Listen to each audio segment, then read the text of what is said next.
Hello student, welcome to you Kidji Public School, class 5th, subject Social Studies, chapter 4, climatic zones. In the last video we discussed about weather climate, so today we will discuss about climatic zones. हमने last video में भी climate Jones के अलग अलग क्षेत्र के बारे में डिस्कस किया था. सो फर्स्ट है हमारा torrid zone. Torrid zone means उष्णकटिबंधीय क्षेत्र जहाँ पर ज़्यादा गर्मी होती है.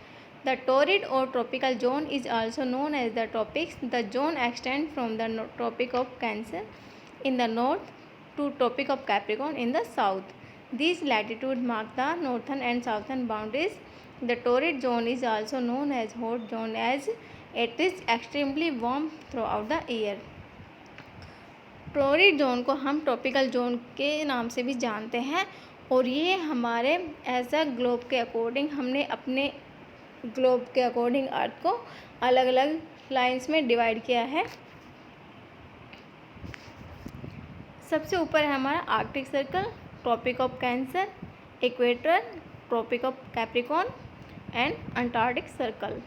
सो जो हमारा टोरिड जोन आता है वो इक्वेटर वाले पार्ट्स में आता है. इसके उत्तर में क्या है हमारा ट्रॉपिक ऑफ कैंसर है और साउथ में है हमारा ट्रॉपिक ऑफ कैप्रिकॉर्न. जो टोरिड जोन है वो वाला एरिया सबसे गर्म वाला एरिया होता है बिकॉज जब सन की रेज इस पर सीधा पड़ती है तो ये वाला एरिया ज़्यादा गर्म होता है और पार्ट्स पर इसकी स्लैटिंग वे में पड़ती है.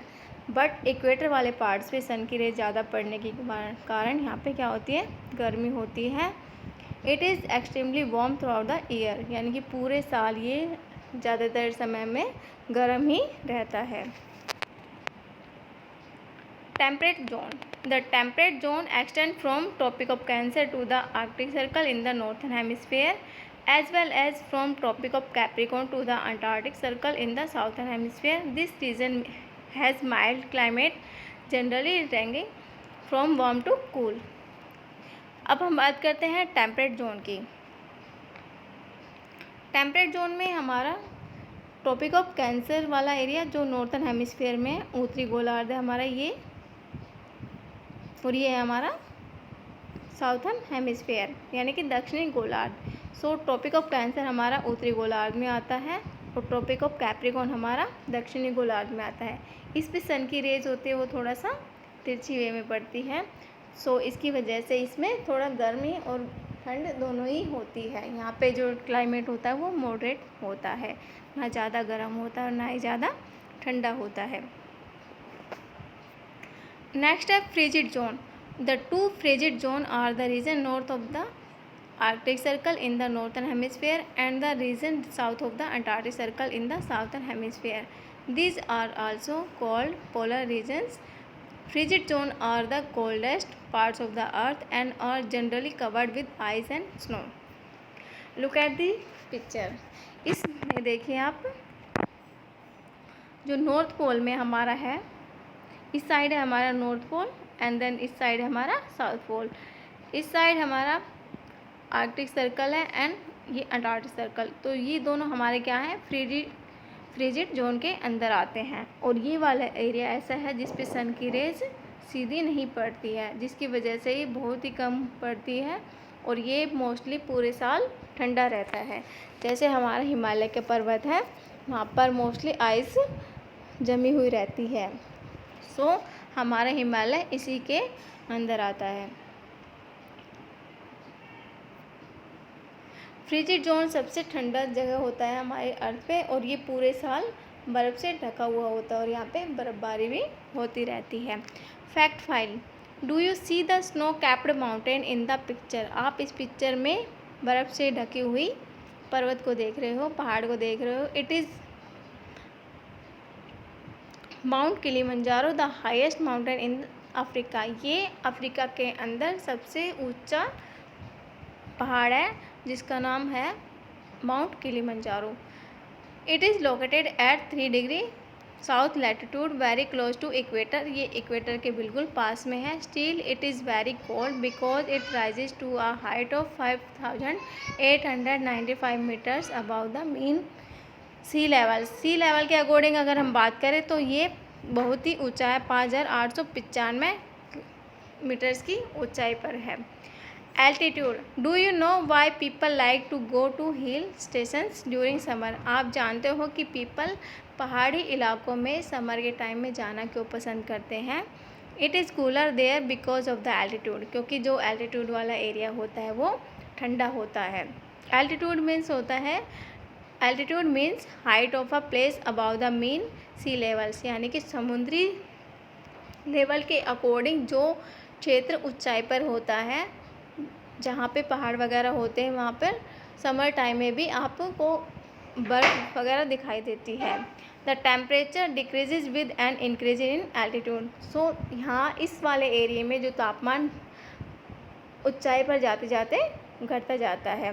The temperature are low throughout the year at hill stations and mountainous region than in the plains even if the two places are the at the same latitudes. अगर हम बात करें कि यहाँ पर जो तापमान होता है वो पहाड़ी इलाकों में पूरे साल कम होता है, पर्वतों के क्षेत्र में जो प्लेन वाला मैदान होता है, अगर लैटिट्यूड के अकॉर्डिंग बात करें तो दो जगहों पे भी तापमान सेम होता है। डिस्टेंस फ्रॉम द सी, समुद्र से दूरी। The warm and cold ocean currents have a moderating influence on the coastal area. जो तटीय वाला क्षेत्र होता है वहाँ पर महासागरों में पानी होता है, तो उस एरिया के पास में जो जगह होती है वहाँ पे भी जो क्लाइमेट होता है वो क्या रहता है, मॉडरेट होता है, ना गर्म होता है ना ही ठंडा होता है। So further it takes more times for water to heat up and cool down than the land. लेकिन ऐसे एरिया में जो पानी गर्म होने से पहले ही हमारी जो पास वाला एरिया होता है, धरती वाला एरिया होता है, वो ठंडा होता चला जाता है। सो इसकी वजह से तटीय मैदान ज़्यादातर ना तो गर्म होता है ना ही ठंडा होता है। Owing to the influence of the sea, समुद्र के कारण the coastal areas are warmer in winter and cooler in summer. तो गर्मियों के समय में वो ठंडा रहता है और सर्दियों के समय में गर्म रहता है। The interior parts of the land experiences warmer temperature since it is away from the moderating influence of the sea. अगर हम तापमान के अकॉर्डिंग बात करें कोस्टल एरिया के बारे में, तो वहाँ पर जो तापमान होता है वो मॉडरेट होता है, बदलता रहता है, ना ज़्यादा गर्म होता है ना ही ठंडा होता है। सो सी लेवल के अकॉर्डिंग वहाँ पर तापमान, मिट्टी होती है वो भी ज़्यादा गर्म या ठंडी नहीं होती है। दिन के समय में वो जब तक सूरज की रेज़ उस पर पड़ती है तो वो थोड़ा गर्म होना स्टार्ट होती है, लेकिन जैसे ही सन सेट्स होता है उसके बाद वो फिर से ठंडा होना स्टार्ट हो जाती है। Winds are a result of uneven heating of the earth surfaces. Winds एक तरह से असमान रूप से जो धरती की सतह पर चलती है, एक तरह से हमें जो दिखाई नहीं देती है। The wind may be hot, dry, cool और moist laden depending on the place of origin. Winds हवा एक तरह से डिपेंड करती है उस जगह के ओरिजिन पर कि वो वहाँ पर कैसा क्लाइमेट है, हॉट, ड्राई या कूल है, या वहाँ पर कैसा एरिया है उसके according. The wind blowing from hot regions like desert is hot. हवा रेगिस्तान वाले क्षेत्र में गर्म होती है क्योंकि वहाँ पर सैंड है वो जल्दी से गर्म हो जाती है।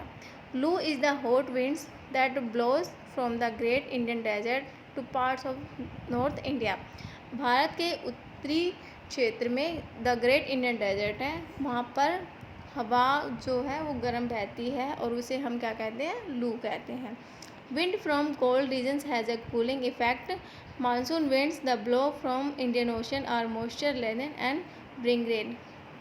जो हवा होती है वो ठंडे क्षेत्रों में ठंडक का प्रभाव डालती है, और जो मानसून टाइम में जो समुद्र से हवा का बहाव आता है वो हमारे महासागरों से, इंडियन ओशन से आता है और उसकी वजह से फिर हमारे देश में बारिश होना स्टार्ट होती है। सो इस तरह से जो हवा होती है वो जहाँ का क्लाइमेट जैसा होता है उसके अकॉर्डिंग चेंज होती है, हॉट होती है, कभी ड्राई हो जाती है या फिर कभी कूल होती है। Humidity, on some hot days our sweats does not dry up easily. कई बार ऐसा होता है कि कुछ डेज होते हैं हमारे वो ज़्यादा, ना तो ही वो सूखे दिन होते हैं, हमारे यहाँ से कहते हैं ना कि बारिश कम होती है तो बारिश कम होने की वजह से और एकदम से अगर बाई चांस कभी बारिश होती है तो एकदम से वातावरण में क्या होता है, नमी हो जाती है। So do you know why, ऐसा क्यों होता है? This is due to humidity, ये नमी के कारण होता है। Humidity is the moisture present in the air, humidity जो नमी होती है वो हवा में एक मॉइस्चर होता है, उसकी वजह से होती है। The humidity is more in areas near the sea and is less in the hot dry regions. जो ह्यूमिडिटी होती है वो मोस्टली जो तटीय समुद्र वाला एरिया होता है उसके पास दिखाई देती है हवा में, और हॉट ड्राई क्षेत्रों में दिखाई देती है। Places near the sea like Chennai and Mumbai are some humid the Delhi which is away from sea. अब अगर हम किसी प्लेस की या किसी टाउन्स की बात करते हैं तो चेन्नई एंड मुंबई एक ऐसी जगह है जहाँ पे आपको ह्यूमिडिटी ज़्यादा मिलती है, क्योंकि कोस्टल एरिया वाले क्षेत्र हैं। और इसके बाद में हमारा दिल्ली